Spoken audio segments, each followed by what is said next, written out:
اور ہماری یوتھ اس کی قائل ہو چکی ہے، تو یہ بھی اس کا ایک بہت بڑا ویپن ہے۔ اور تیسرا irresistible charm, wealth and knowledge، اس کے پاس بہت علم ہوگا، بہت زیادہ دولت ہوگی، اور اس کے پاس بہت شہرت ہوگی، اور وہ دنیا میں چکر لگائے گا within certain minutes، چند منٹوں میں پوری دنیا کا چکر لگا لے گا۔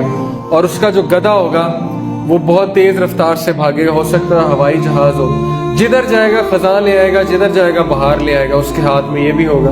اور آج آرٹیفیشل رین بھی ہو رہی ہے، ٹھیک ہے، آرٹیفیشل ویجیٹیشن بھی ہو رہی ہے، آرٹیفیشل صحرا بھی بن جاتا ہے، اور عارضی جو ہے وہ ایک چیز کو ہم باغ بھی، گارڈن بھی بنا دیتے ہیں۔ تو یہ ٹیکنالوجی آ چکی ہے۔ اب تو ٹیکنالوجی یہاں تک آ گئی ہے، آپ کو پتہ ہے کہ انہوں نے 200 سال پرانے انسان کو زندہ کر دیا ریسنٹلی۔ کیسے، میں آپ کو بتاتا ہوں۔ انہوں نے ایک شخص سے ڈی این اے لیا، اس کا، مثال کے طور پہ میں ہوں، میرا ڈی این اے لیا، میرے بلڈ کو لیا، بلڈ سے میرا ڈی این اے لیا۔ D N A basic element ہوتا ہے جس میں ساری انفارمیشن ہے۔ آپ کو پتہ ہے ڈی این اے جو ہے اس میں پتہ نہیں کتنے لاکھ جی بی ڈیٹا آ سکتا ہے، کتنے lakh G B data, G B جو ہارڈ ڈسک ہوتی ہے وہ ایک ڈی این اے میں آ سکتا ہے۔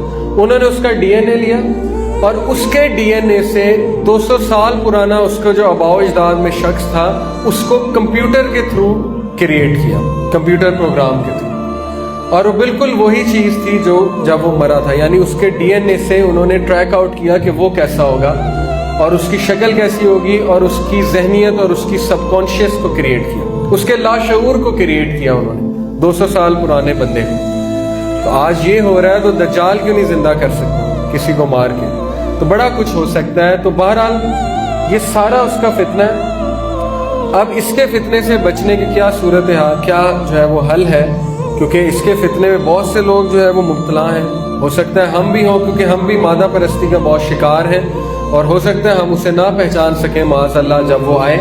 تو اس کے فتنے سے بچنے کا جو حل ہے وہ یہ ہے کہ آپ سورہ کہف کی تلاوت کریں ہر جمعے، اور جس کو سورہ کہف کی پہلی 10 آیات اور ایک حدیث میں آتا ہے آخری 10 آیات حفظ ہوں گی، وہ دجال کے فتنے سے بچ جائے گا۔ کیوں بچ جائے گا؟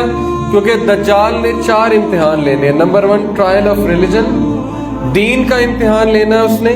تو آپ لوگ اپنے دین کو مضبوط کریں، اللہ کے بارے میں زیادہ سے زیادہ جانیں، اصحاب کہف کی طرح رہیں، جڑ کر رہیں، اچھی کمپنی میں رہیں، برے دوست نہ بنائیں، اور اللہ کے بارے میں بہت جانیں، کیونکہ وہ اللہ تعالیٰ کے بارے میں آپ کا سخت اور کڑک امتحان لے گا۔